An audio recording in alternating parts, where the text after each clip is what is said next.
Hi, my name is Julie Hollinger, and I am the Programs Manager at the Petawawa Military Family Resource Center, and I want to welcome you to today's Fireside Chat. This is our fourth edition of the Fireside Chat, and this is a weekly broadcast that we are doing to talk about the various programs that are available through the PMFRC. As you know, our doors are closed right now, and unfortunately, people can't come in and come to our programs the way they used to, in the way that we've all sort of gotten used to into a routine, but we are still here for you. We are still running a lot of these programs. So we want to talk to you every week about a different program, about things that are still available to you and how you reach out to us. I have a number of guests today, and we are going to be talking about special needs inclusion programs. So I want to introduce Darby Briggs, who is our community engagement coordinator, Amy MacKenzie, who is our special needs inclusion programmer, Chris Quigley, our family advocacy coordinator, Claudia Beswick, our executive director, and our special guest this week, we are inviting our community partners to join us to talk about their programs and give you a bigger picture of resources that are available. We have Brittney Robins from PSP in Petawawa. Thanks for joining us, Brittany. We appreciate it. Claudia, we have gotten in the tradition of starting these fireside chats with you and asking you to give us an update. What's happening at the PMFRC?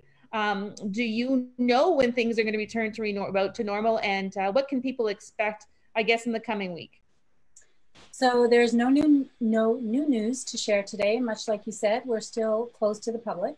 But I think new stuff coming up. You will see a lot of the departments are posting various activities and participating in, I think there's like free child and youth stuff that's going out. Families can register for picking up that package by making an appointment.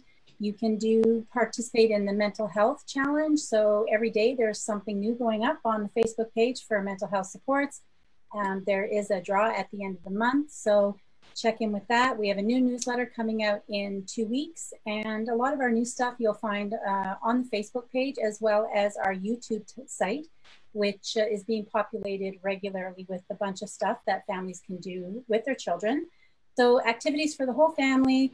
Even for those families that don't have little ones at home, there's stuff there for you as well. There is going to be a town hall again tomorrow, Thursday at 4 p.m. with the base commander and the CO of PERS Services. So stay tuned for that. We'll get some information out on that probably by the end of the day today. So that post is actually up. We went up with it a little bit early. It is there. So if you want to watch that, come back to the PMFRC Facebook page at 4 o'clock tomorrow. That's where it's going to pop up. If you have any burning questions you want to ask the PMFRC, or if you want to ask about the garrison protocols and things that's happening with COVID-19, if you add a comment to that post, we will be sure to raise it in the meeting and get that answer for you. So yes, you can ask questions while the session goes, but if you get that question in early, maybe you can jump the queue and we can make sure that we get to that for you.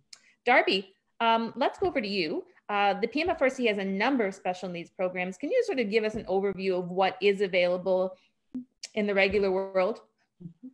Definitely, Julie. In our regular programming, we have actually a dedicated special needs and inclusion programmer, Amy MacKenzie, and she runs some fantastic programs. We have our Exceptional Families Network. It's a monthly peer support group for parents or other adult family members who have a loved one with any type of special needs. We have our Sensory Aquatic program, which is a partnership program with PSP Aquatics. We offer a monthly family swim time with only 30 people or less in the 2 pools. So it's not overstimulating as much as a public swim is. This is a program open to any family who would benefit from smaller groups in the pools. For example, maybe your children don't have special needs, but the adults find the crowds overwhelming, then this is definitely a program for you. We have our Building Blocks Lego Club, which is a really fun one. It's a social skills club using Lego to practice taking turns, working with other children in small groups, while having fun with Lego, which every kid loves. We've also got our children's friendship training, really good for posting season. It's a social skills club that where children get to practice meeting new people, joining a group of children at play, and being a good host on a play date or making phone calls. And then we also have our puzzle project. It's a peer support group for siblings of children with youth who have special needs. So there's definitely something for everybody in the family in the regular world. Amy, you have had the challenge of taking a lot of these programs and making it work in a social distancing world, which is a little bit difficult because we're used to a certain way of doing things. I have two quick kind of questions for you. I'm going to throw it to you at the same time and you can answer however you want. Can you talk about how programs have changed in a new social distancing world and what's still available? And talk about who can access the programs. I know a lot of the people who come to us, they worry about, do they need to have a diagnosis? Do they have to have paperwork? What do they need to take advantage of these programs? Sure. So so far we've adapted a couple of our programs and we've come up with some new things that we can offer in a social distancing world. So the Exceptional Families Network, we've decided to continue, but we are meeting on Zoom. So we still meet on the first Thursday of every month, but we meet a little later in the evening, around 8:30 p.m. when the little one's already in bed and the parents can relax and chat and still have that peer support as a group and also speak with me about resources. So that's still continuing every month. I'm still also available to talk with families. So they can email me. I believe Sara Jane's going to post our website in the chat there. So my email address is on there and we can still talk and I can still provide you with resources. We can talk about Petawawa if you're new, if you're just coming here now, and we can talk about other resources that are available. So I'm still available for that. Since we can't meet in person to do any kind of make and take type of project right now, we've come up with something new called the Program in a Box. So the idea of this is that you'll register for the program, you'll receive a box, and in it will be the instructions, some ideas, some fun stuff, and all the materials that you need to do some sort of activity with your child. So this month's activity is the sensitive plant. So it's on our page. I believe there's one left that's not spoken for. So if anyone wants to go on the CAF Connection right now, I believe there's still one more.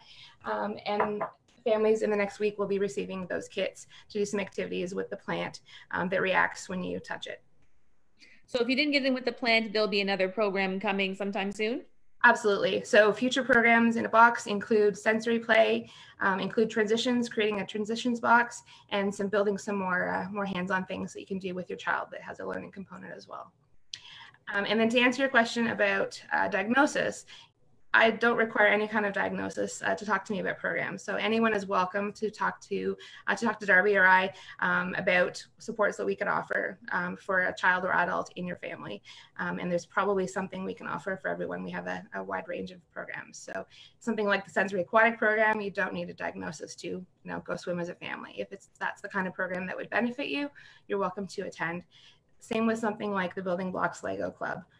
Our program is richer with a diverse group of kids. So for some children, they're building with Lego because they need practice taking turns. Other kids just love Lego and want to play with other kids.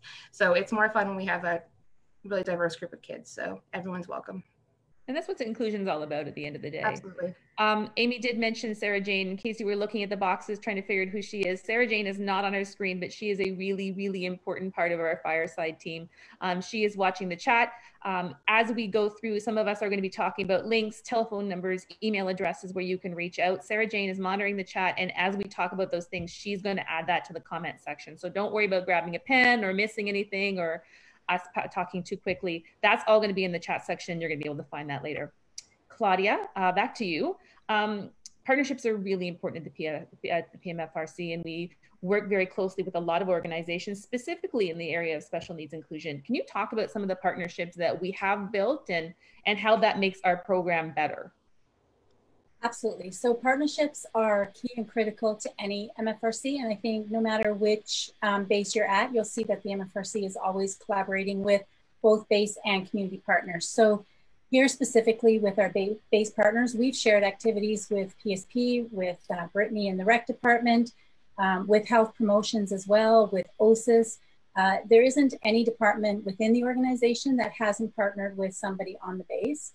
In addition to that, we collaborate a lot nationally as MFRC, so we share best practices. If something happens at one base, families, we love to hear about that and see what we can do. It's easy for us to connect. We collaborate all the time on that front. And specifically Trenton MFRC, they were instrumental in getting us the SNP funding, and Amy can explain more about that. But Trenton took the lead in getting this funding, and it is something that they're sharing with all Ontario MFRC. So there is a level of support for families that could potentially be consistent no matter where they go. And so in order for us to better support the whole family unit, the partnership and the collaboration is so very important. And I think if I can leave with one thing, the basis of the collaboration and the partnership is that no door is the wrong door.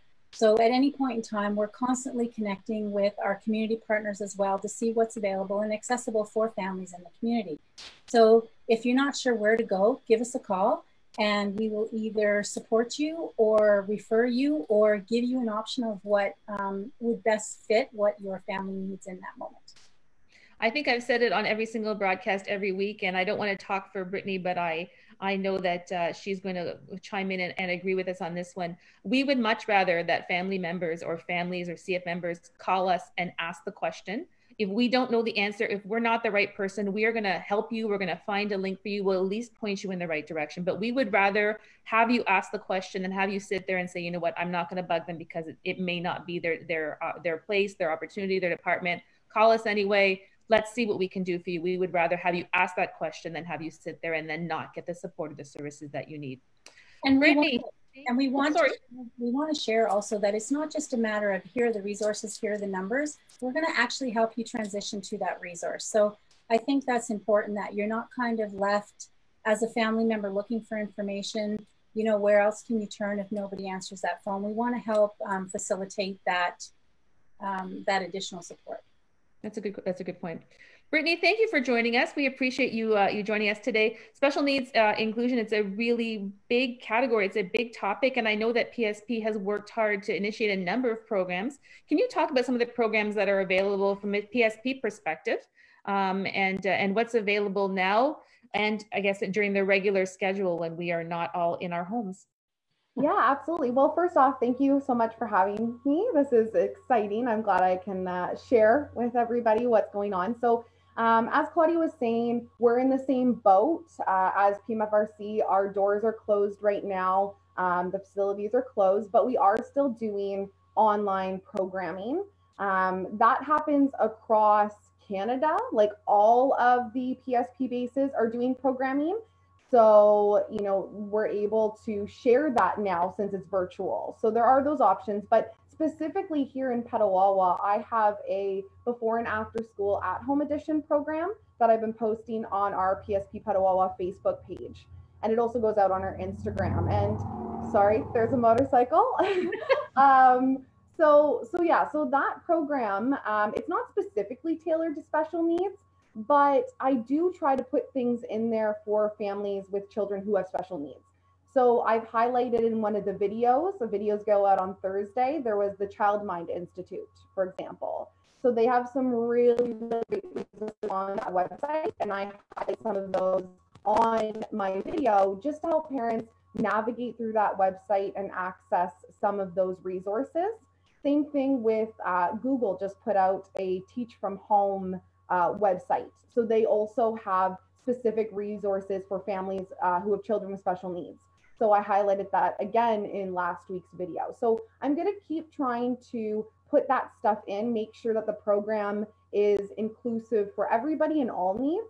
So that's kind of what we're doing on the virtual side of things and what we're doing right now during COVID. But normally we do have like our programs, our approach is always that they're integrative. So our general programs like summer camp, which people are obviously probably curious about right now. We do not know if summer camp is going to run at this time. I wish I had more answers, but we don't. We're waiting for more information from the government and then more information from our headquarters. So it's a process. But that program typically is integrative. So, you know, we work with parents. Christina Slaney is actually the supervisor that I put in the lead for anything related to special needs. So parents typically reach out to her. She does a little interview with them, asks some questions to get to know their child's needs. And then we discuss, you know, how summer camp would go. We talk about funding, and that's where we team up with PMFRC to figure out different funding avenues for the parents. And again, we guide them through that application process and how to get those funds. We work with the county as well with their integration services and look for funding through those options. And then on our end, we also have some funding that comes in. Again, this year, probably not going to happen just with everything that's going on, but typically we would have funding from corporate, and we also get funding, say we apply for True Patriot Love funding, things like that. So The whole goal is for parents to be able to send their kids to camp, and if they have special needs, they can have a one-to-one support worker. But because that is so expensive, it is an additional cost to have that one-to-one support. We want to be able to provide at least some coverage for those weeks that a family wants to attend. So, I mean, beyond that, we hire a certain amount of support workers for the summer, and then the families are teamed up with different support workers, kind of depending on needs. It's a continuous process. You know, if somebody gets teamed up and it's not a good fit or something like that, we'll find other support workers and we make it work so that the summer is the best possible for those families. So that's kind of on the summer camp piece. And we do something similar in our before and after school program, but we don't have specific support workers for that, just again because of that funding piece and how much it does cost.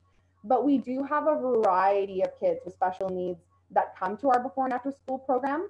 And we find that because it is a shorter period of time in the morning and the afternoon, we are able to make those accommodations. We're able to put some more staff in there to be able to help. It's just, again, that communication piece. We need to be able to communicate with the parents and get as much information from them as possible. And it's that constant dynamic relationship of, you know, what the needs are, what they do at home, what's happening at school, so we can make sure that things are consistent within our programs. So we have that, and those are kind of our general programs and how we deal with integration. And then we have the sensory swim, which I believe Darby spoke about. So we team up with you guys for that. And it's a great program through our aquatics department. And again, yes, it's lower numbers and it's really suitable for those families with special needs. It's not just for children with special needs. I mean, the families with siblings and things can come and enjoy the pool time as well. So that's really great. And then we also have a specialized program called Play My Way. So that was formerly known as Breaking the Boundaries for anybody that knew it by that name. But it's a program that we run on Saturdays, usually 6-week sessions, and parents can drop in. They can either register or drop in. There's both of those options. And they hang out at the Recplex. And the whole premise behind it is to get families together who have children with special needs. And we understand that, you know, you're going through specific circumstances, you have specific needs as a family, and you have to be able to team up with other families and get that community built and be able to talk to each other and be in an environment where all the other parents understand, you know, at least somewhat of what you're going through. And then the kids, we've purchased quite a bit of special needs like equipment.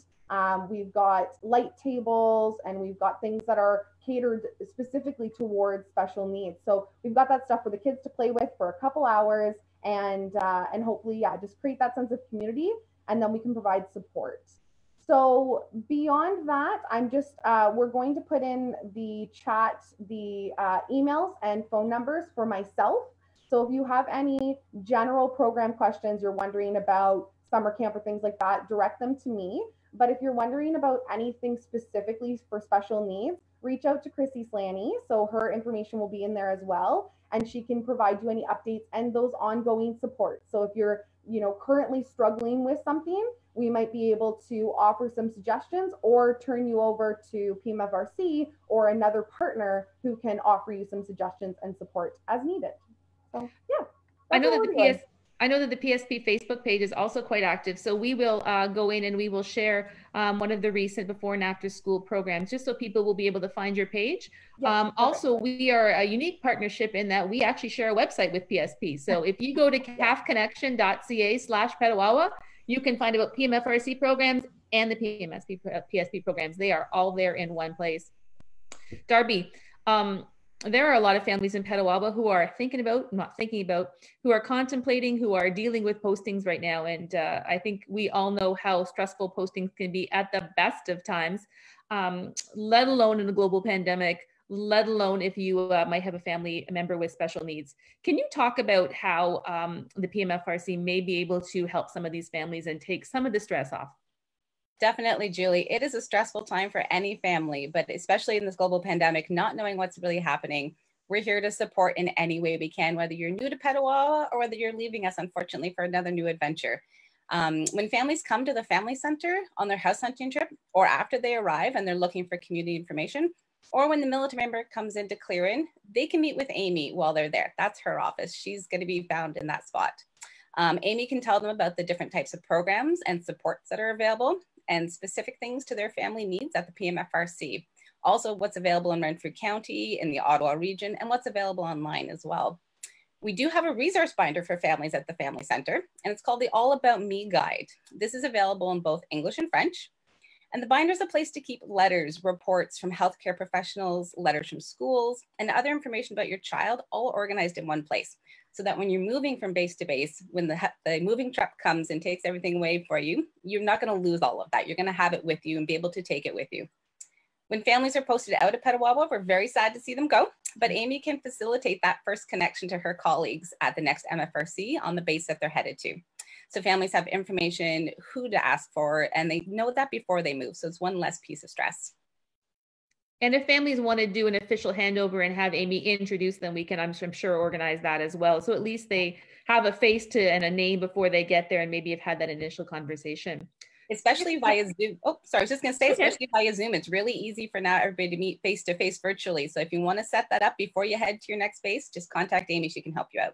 And who isn't looking for another meeting with all of your friends neatly stacked in boxes on your screens? I mean, doesn't love that.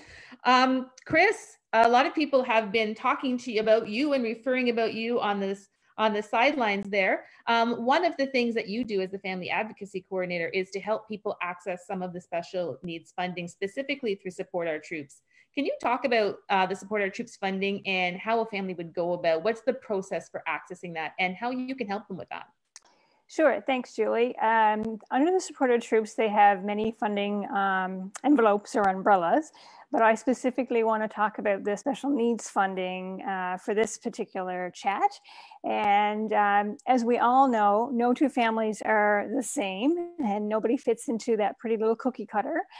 So I always suggest to families, give me a call if you're looking for funding resources for things like assessments, for things like private swimming lessons. The list goes on and on and on. But under the Special Needs Fund, there is an application that can support two main categories, assessment and other.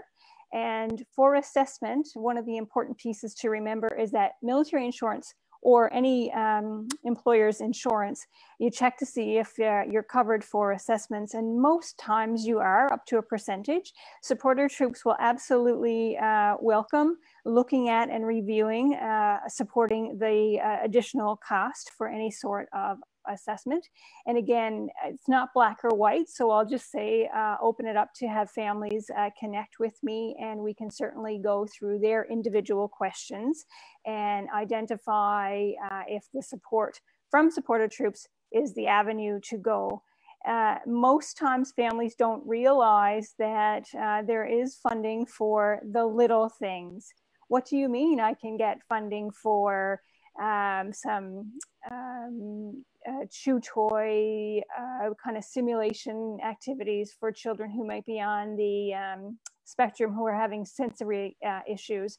As long as there's documentation supporting what the special requirement is, Support Our Troops is more than willing to look at those applications. And so I am the I guess the admin person for those applications. The MFRC itself doesn't have funds, which unfortunately is something that is out in the community. I often get calls and say, oh, people say the MFRC is going to give us money. Well, no, what the PMFRC has is my position to be able to guide you through an application that we can put forward for consideration to be looking at funds in a different pot of money. And sometimes those applications can be a little daunting, the idea of it, and you've done it a number of times, so you can definitely walk them through it and take some of the mystery out of that. Amy, I'm going to give the last question to you and talk about a couple of things. And I'll sort of, and if you want to add anything else, the PMFRC typically has a lending library for families if they want to borrow sensory equipment. We know a lot of the a lot of the equipment can be so expensive, and you can sort of go ahead and purchase it and find out that it really wasn't that helpful for your child doesn't like it. This gives military families an opportunity to actually get that in their house, try it, see if they like it. Unfortunately, because we're not seeing each other face to face, and passing things from family to family doesn't seem like a smart idea in today's climate. We can't do that. But can you talk about the lending library, the kind of equipment that is available, that's going to be available again later, and anything else that you want to share with families that might make this time a little bit easier for them? Sure. So we are very fortunate to have a special needs equipment lending library in Petawawa. It began as a grant from True Patriot Love, and we're able to purchase items, specifically items that might be too expensive to purchase if you're really not sure if your child will even like it or not. So we have weighted items like weighted blankets, weighted lap pads, different sensory items, board games that require extra practice taking turns that might not be available at Walmart, but might be more of an educational game that we would have. We have different kits for helping to manage anxiety. Quite a wide range of different things people can borrow. So the link to our lending library, it is online, that you can have a look at what we have. The link will be posted in the comments, and families can at least now go ahead and have a look and see what we have, so that when we are open again, they can give me a call and we can set up a time for them to borrow things. We did a bit of purchasing too this winter, so there's a few more things that we also have that aren't in there yet, but they will be posted shortly when we're up and running again. There's also a few other resources I'll mention too, other than the lending library, Julie. Pandemic resources. So there's lots of families and children are struggling with understanding, why can't we go out to play? Why is everything closed? Why is everyone wearing masks? And there's lots of resources that I've come across to help explain that. There's a website called Autism Little Learners, and they've come up with a social story explaining why we wear masks, and just to help children to understand that, and also understand why other people are wearing masks. So that link will also be posted in the comments. And if any families are looking for more resources, I have several that I can share. So they're welcome to email me, and I can share some of those, because a lot of feelings come up, right? When we're home all day, we're together, and if we're not all understanding, or if we're feeling frustrated about being home and being together, sometimes we need to talk about it. So there's lots of resources I can share with that. And one final thing I wanted to mention, Claudia referenced the Provincial Special Needs and Inclusion Program. So I do have a colleague at each base, at each MFRC in Ontario, and we do meet quite regularly, right now every 2 weeks, and we're able to share resources.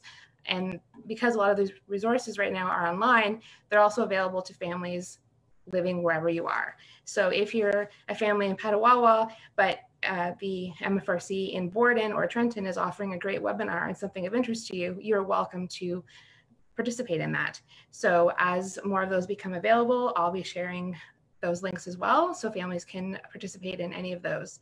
If they can't make the Exceptional Families Network on the night that I'm hosting it, maybe there's one happening in Trenton 2 weeks later, maybe that's a better date and time. They're welcome to connect with parents there as well. And there are other partner organizations like Autism Ontario that are regularly offering those online ways to connect, and I can also connect families to those. Thank you, Amy. I appreciate that. So keep an eye on our Facebook page. We will go ahead and share those things as they come up. We will share some resources from PSP, so people will be able to access the programs that Brittany was talking about. And we will absolutely include Chris's email address and telephone number in the comments section. If you do have questions about that support our troops funding, she is definitely there.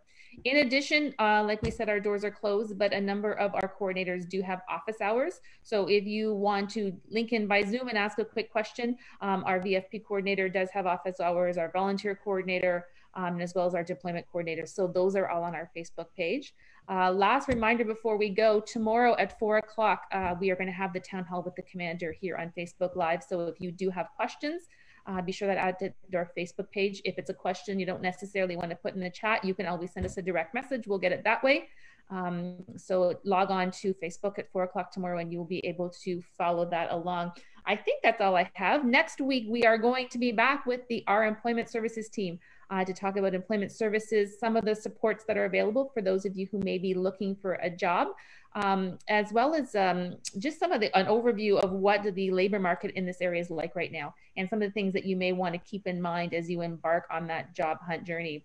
Thank you all for joining us. We appreciate you all signing in. Check out our website, cafconnection.ca/Petawawa, for all the news about what's happening at the PMFRC and at PSP.